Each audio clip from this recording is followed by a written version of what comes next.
Hi everyone. I can't let my countdown video go for the full hawk because it is 5 o'clock. Welcome.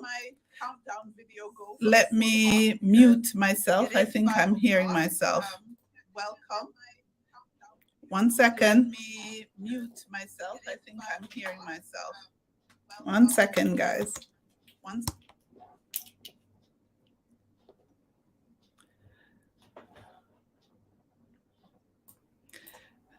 I want to make sure I am not echoing or showing up somewhere. So let me just, yep, there we go. We should be all good. Hello, and welcome to the Education Roundup Middle East. It is Friday. It's Friday again. Saturday, Sunday. Ooh, that's the kind of mood I'm in today. A really happy mood because it's half term this weekend for many schools. Not every school. Sorry if it's not half term for you, but it's certainly half term for my kids, which means I don't have to wake up early in the morning to get them ready for school, and they can get a lie in, and it is a great thing. So if you're on the roundup, I want to say a huge welcome. Hopefully you had a splendid week, and if you're on half term, hopefully you had a great half term. Jacqueline, I see you already in the comments saying greetings. Jump in the comments, everyone, live or recorded. Tell me where you're from. How was your week? How was your half term? It has been a busy half term. And so today's roundup, obviously, I want to just say a massive congrats to those who've made it to this point in the term. The winter term is such a long term, it's one of those things you set your mind to as an educator. I got to get through the winter term. If I get through the winter term, I know I'm good. Meaning the kids, they trust you, they know you a bit better now, and so your relationship should actually be smoother. Nadine is on the roundup. Love the be kind behind you. Thank you. It's my motto. Work hard, be kind. Hello, everyone from Chicago. Asma, welcome to the roundup. Please drop where you're from in the comments. Oh, Rashid, you don't have half term, but it's going well. I'm rooting for you. It's a long term. We know. Hello from Abu Dhabi. Hey, Gemma, welcome to the roundup. Gaston, hey, Lisa, loving the vibes. Hey, Gaston is my former colleague and friend and fellow countryman. Welcome, Gaston, to the roundup. It's good to have you. We do the roundup every Friday at 5 p.m. If you cannot catch the roundup live, you can catch it recorded on the Teach Middle East YouTube channel, or I think it stays on my profile on LinkedIn, but better still, I do have a roundup newsletter that comes out every Sunday early afternoon, and it runs through all the stories that I've just I will be going through on the roundup today. And I do have a special guest. Let's see who else is on the roundup. Soraya is on the roundup. Bushra is on the roundup. Aliza is on the roundup. Emma Pasco is on the roundup from Abu Dhabi. You know the Abu Dhabi. Hello. And she is excited for a restful half term. I'm so super psyched for all the half term people. I'm telling you. Rachel is on the roundup from Blighty, Great Britain. Welcome, everybody. It's Friday, and we are live. Welcome to the roundup, those who are watching from overseas. It's good to have people outside of the Middle East who follow the roundup. It's actually quite encouraging. I have a special guest with me that I'm going to introduce in a little while. But before I introduce my guest, let me remind you. Greetings, Dr. Ashkelon. Let me remind you that the Middle East, the Education Roundup Middle East, is sponsored by schoolfinder.ae. Schoolfinder.ae is the comprehensive schools directory for private schools here in the UAE. If you are a private school in this country, please claim your free profile on schoolfinder.ae and just visit the website, schoolfinder.ae, contact us. There's a contact section there for the guys at School Finder. And Alia, a member of our team who's working on the School Finder project, will be in touch with you to get you to complete your profile and to get your status updated on School Finder. It's free for all schools, so it's a great marketing tool. How can you miss it? If you're a parent, you want to find a school, you're going to go on School Finder. Find a school, School Finder. The pun was intended. And so get your school listed, the profile properly listed on School Finder. Okay. Thank you for joining me on the Roundup. Now let's get into the headlines. But before we get into the headlines, I'm going to get my special guests on the stream. Welcome, Philip. Philip, welcome. This is Philip Ride. Hi, how are you? Great. Welcome to the Roundup. How was your week? Thank you for having me. The week has been intense, but I think we'll be digging into that in a little while, and you'll understand why.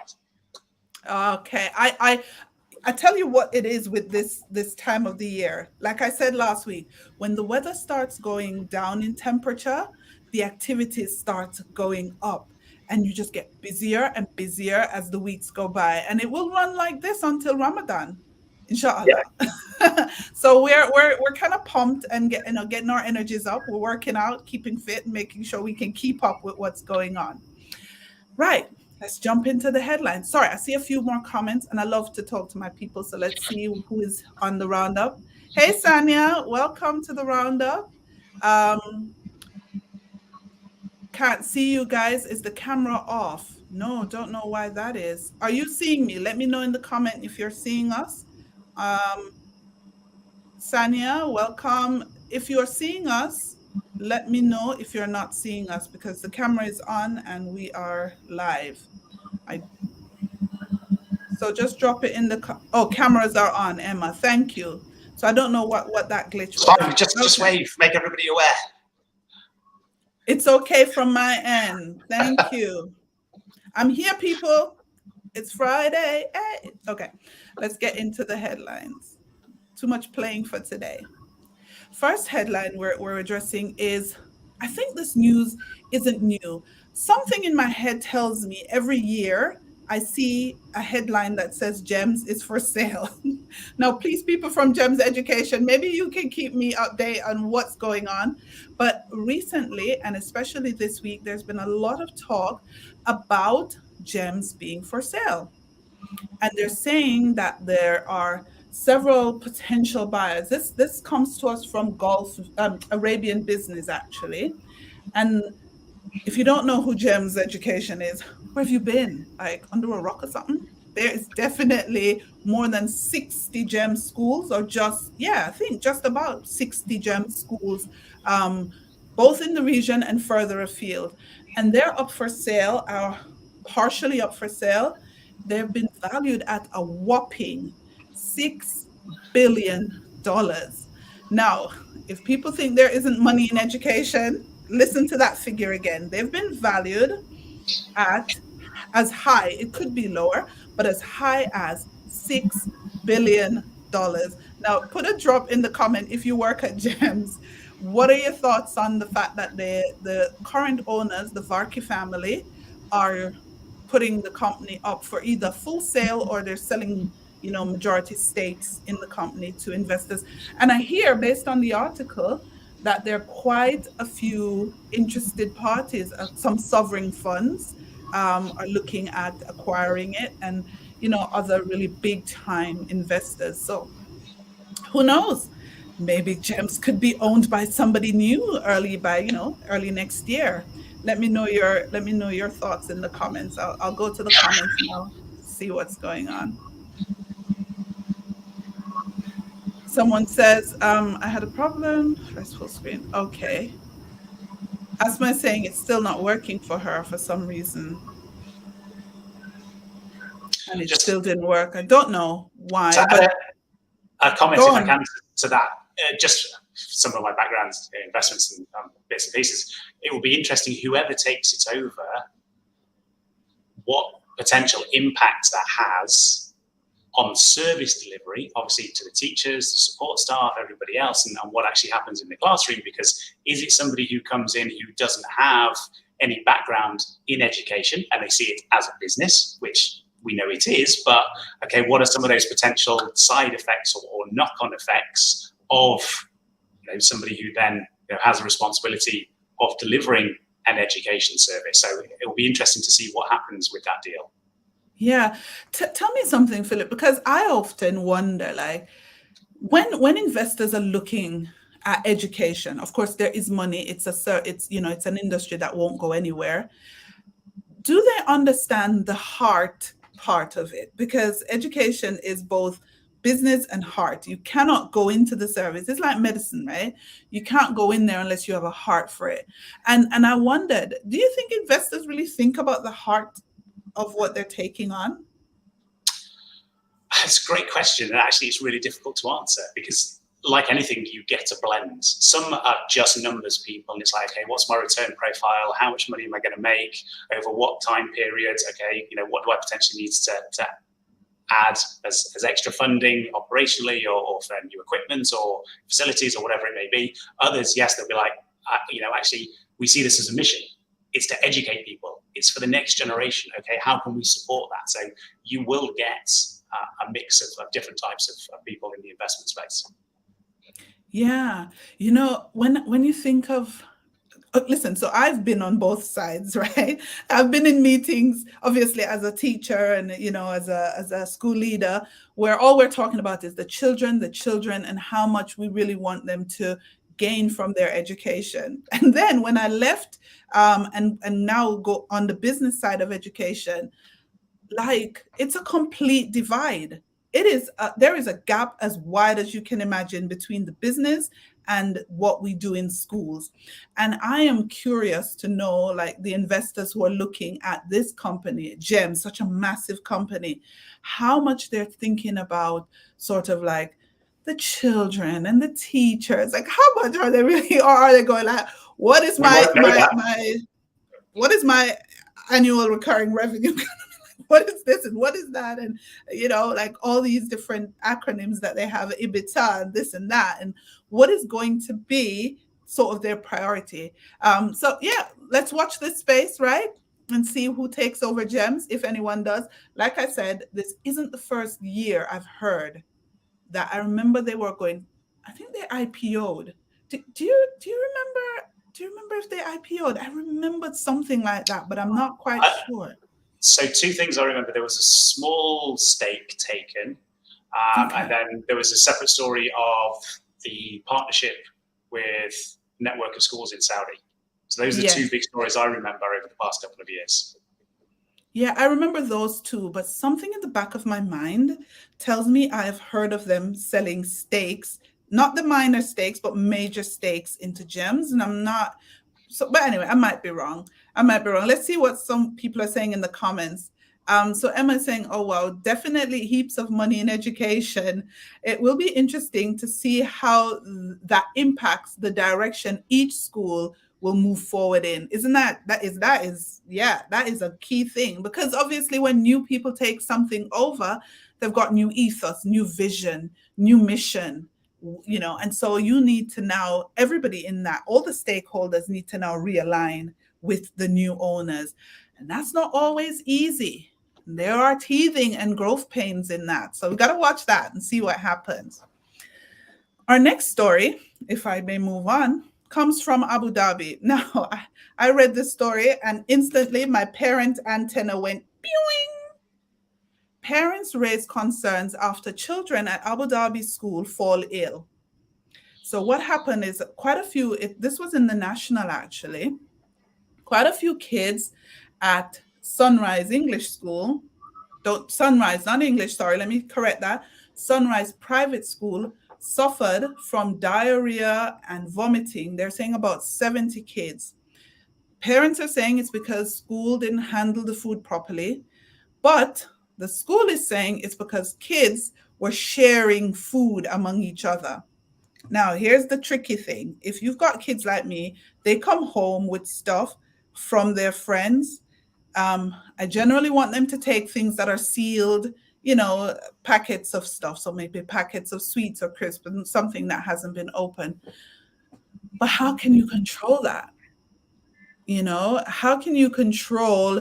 And so now there has been lots of complaints for the school to ADEC about the fact that the kids have gotten ill.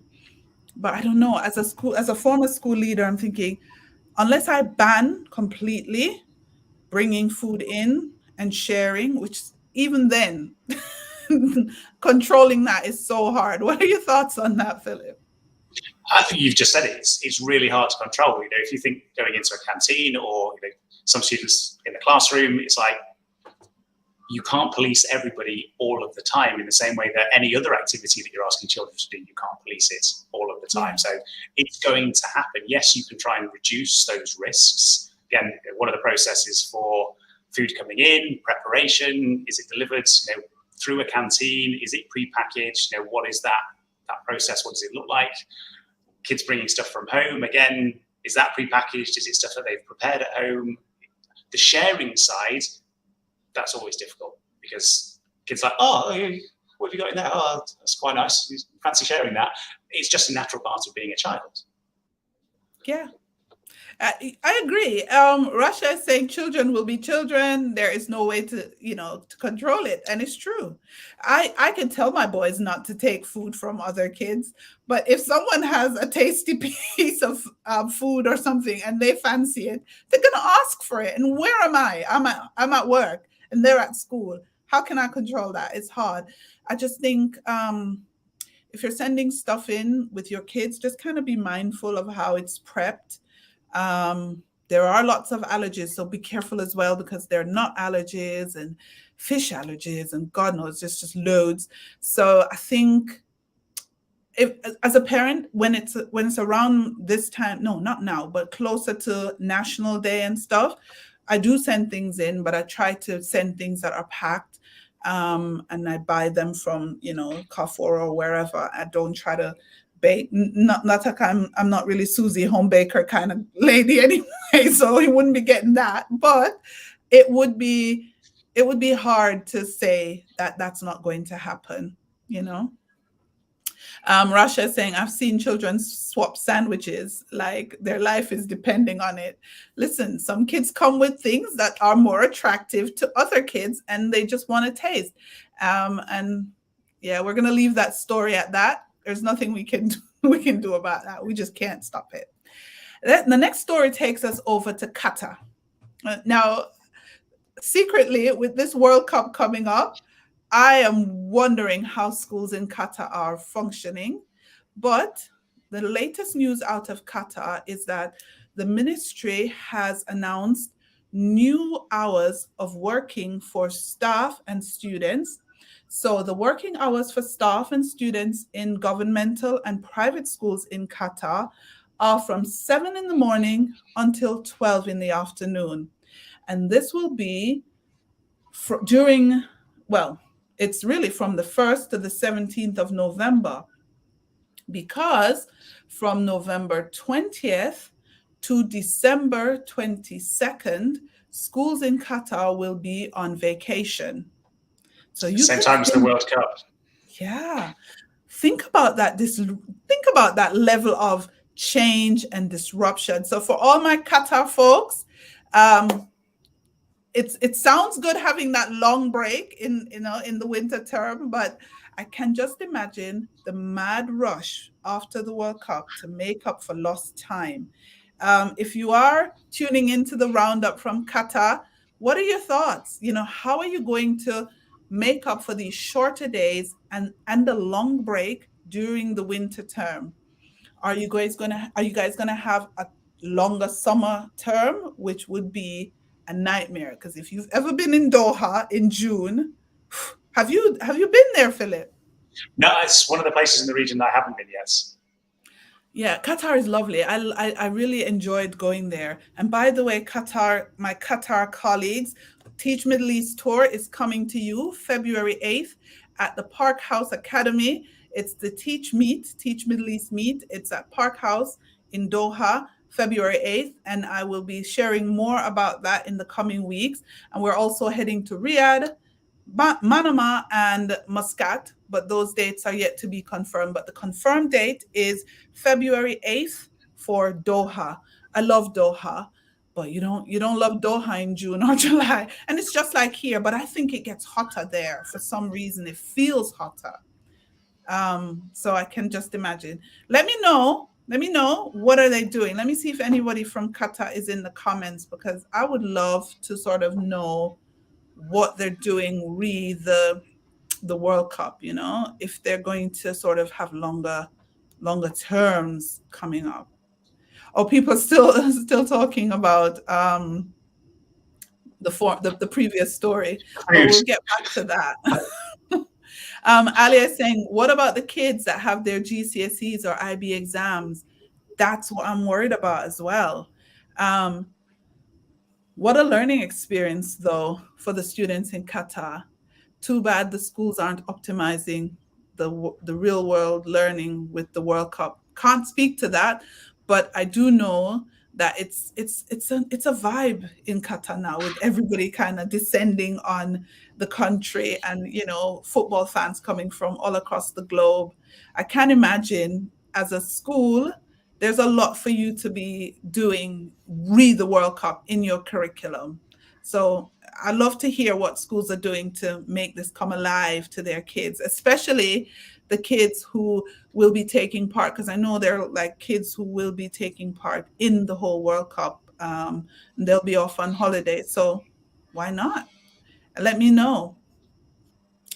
Okay, the final headline is one that I love. It's from EdSurge. Now, everybody who knows me knows I love EdTech, like it's my thing. And Lego, the parent company for Lego, has acquired BrainPOP. Do you guys know BrainPOP? Well, everybody knows Lego, and you should know BrainPOP. BrainPOP do these nice videos and lessons, and they're very easy to implement in your classroom. Have you heard of BrainPOP, Phil? I haven't. I'm a big fan of Lego, and I've seen that they've started to do more things in the education space, sort of some of the lesson plans and builder type tools and things like that to say, okay, let's support that creativity. So I've seen they've started to do more in the education space, but yeah, BrainPOP is not what I've heard of myself. Yeah, so BrainPOP, let me see if anybody in the comments know about BrainPOP. BrainPOP is really, really easy to use. I've used it. Yes, Russia is saying it's popular. We use it for science. It's a very, very popular program. I was shocked that Lego actually bought an ed tech company, but I think there has to be something in there. If I'm right, I think they paid, don't quote me, but I think it was something mad like 800 million or something really mind-blowing sum. But do you know BrainPOP is like this little robot, and he talks and teaches different concepts for young learners. It makes it really easy. Check it out when you have a minute. But for Lego to buy them, I actually met the guy who founded BrainPOP. Years ago, he came to Dubai to the Global Educations and Skills Forum at the Atlantis. And we were talking about where they saw the company going. I don't think he saw that one coming, though, that Lego acquisition. I don't think he did. But yeah, that was quite an interesting one. Anything on that, Philip, before we move on? Great achievements. When people start companies, it's, what are you doing it for? Do you have a mission? Do you try and build something with the objective of selling it? Obviously, we can't answer that in this particular case, but it will be something for, you mentioned it, meeting the founder, it will be for him and his team to say, okay, this is validation of what it is that we've built, the audience that we're supporting, how we fit into the education space, but also now it potentially opens new doors, and it also opens that consideration of, well, now what next? We're part of Lego. What are they trying to do, and how do we fit into that? So yeah, it'll be an exciting time for them. Yeah, I just popped my eye back onto the article on EdSurge. I was wrong, guys. It's 875 million. It's just a mind Yeah, blowing. It's just a little something, something, nothing major, just a little $875 million. Oh my good gosh.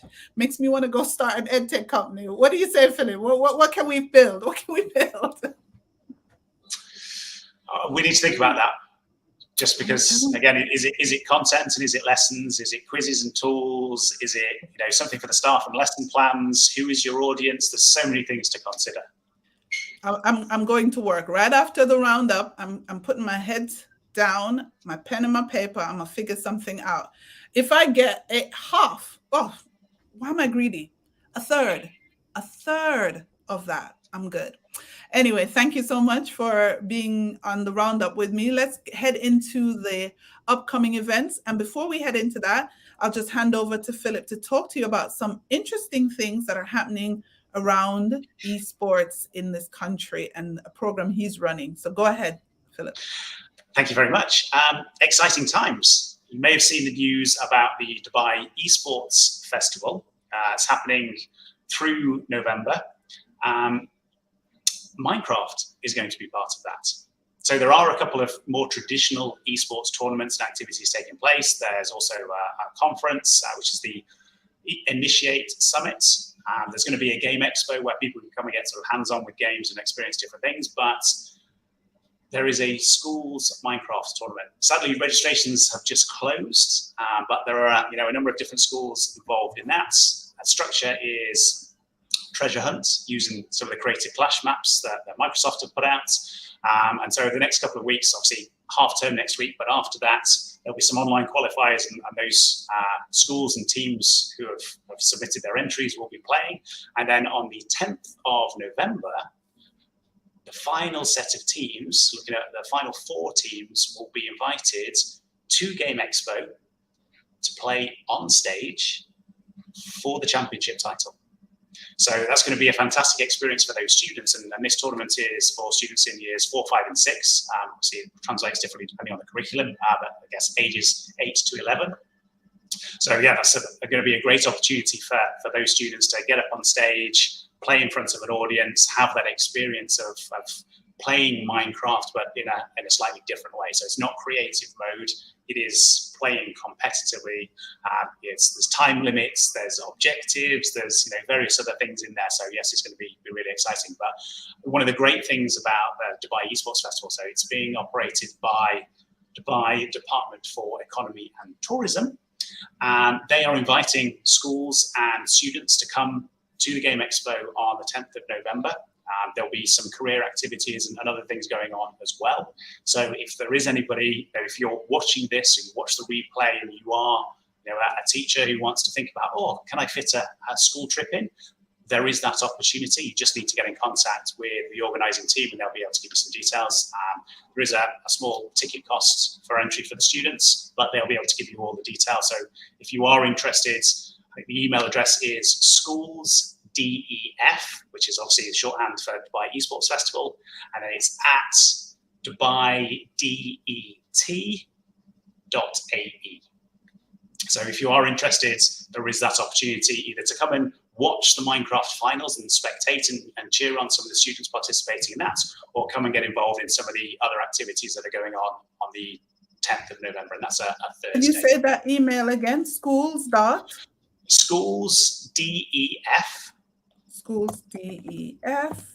At Dubai.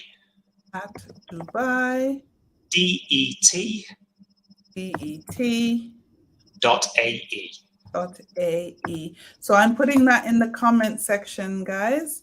Fantastic.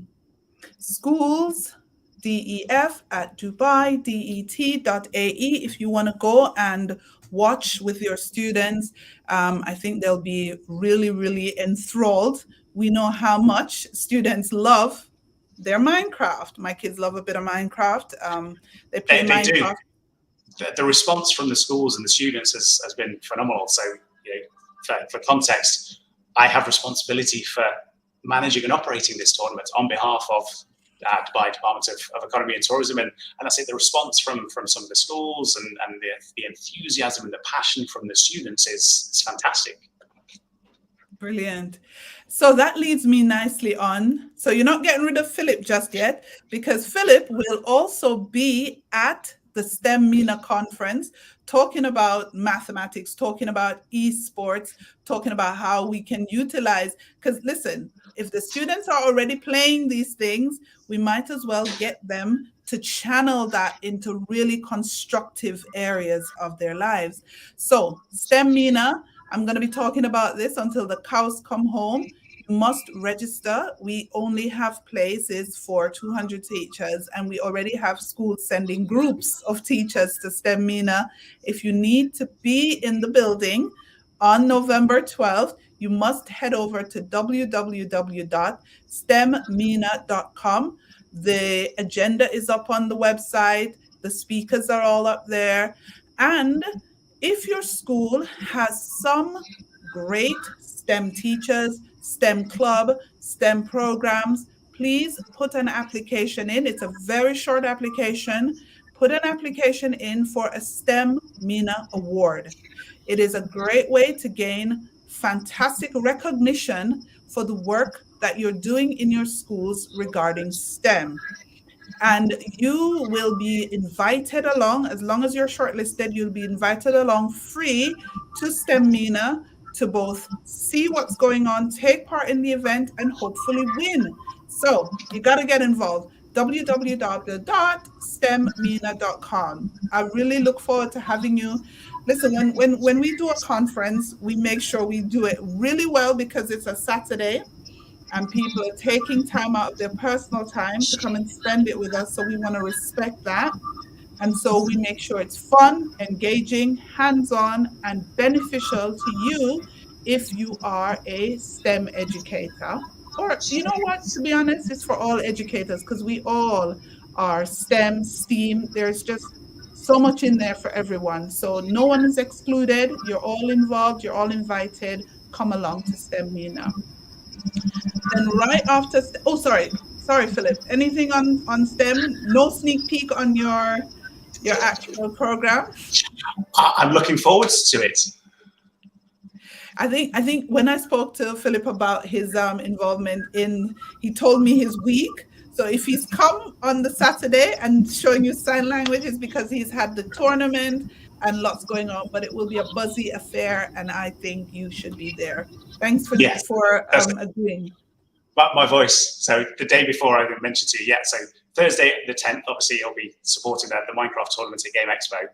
The Friday, I'm delivering a 6-hour workshop on esports as part of the festival, the Initiate Summit, which is that sort of the conference part. And then I'm coming to you on November the 12th to also talk about esports, maths, gaming, education, all the fun topics.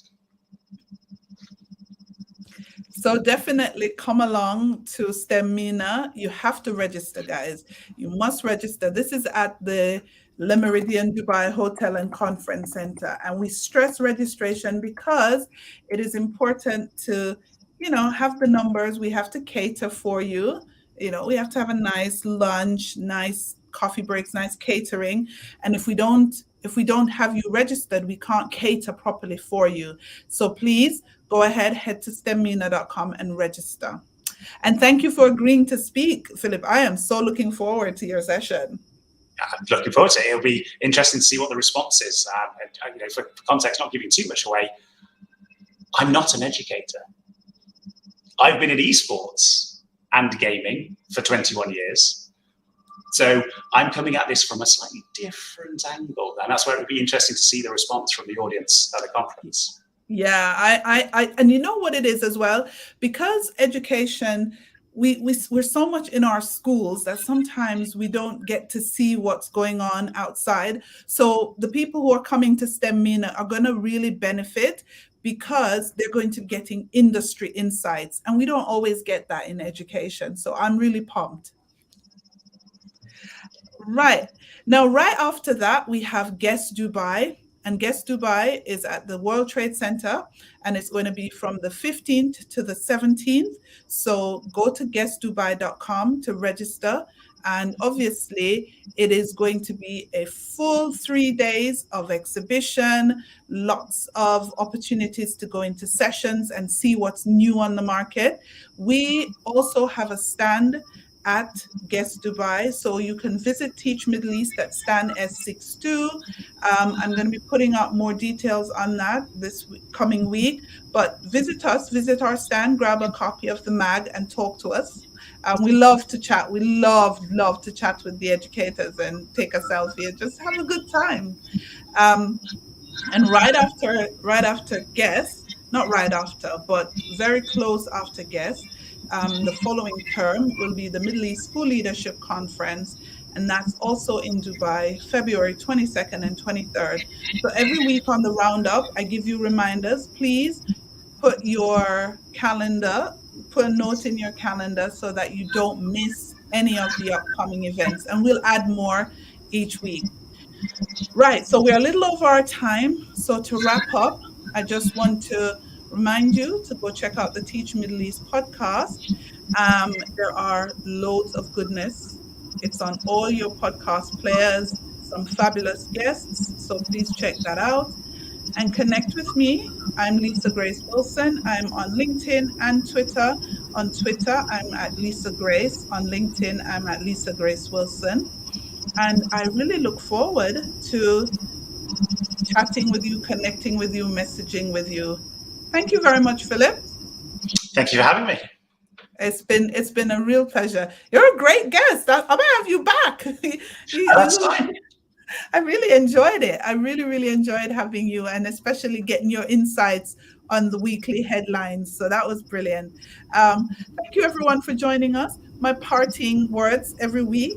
Last week, I asked you to do something random, something kind for someone you don't know, a stranger. This week, because it's half term, my parting words to you is rest. Make sure you rest, because you cannot work properly if you are not properly rested. So take this week if you are on half term, but if you're not, just use the weekend to rest. Put your feet up, kick back, and just take some time to chill. Wusa. Have a great week, everybody. Bye.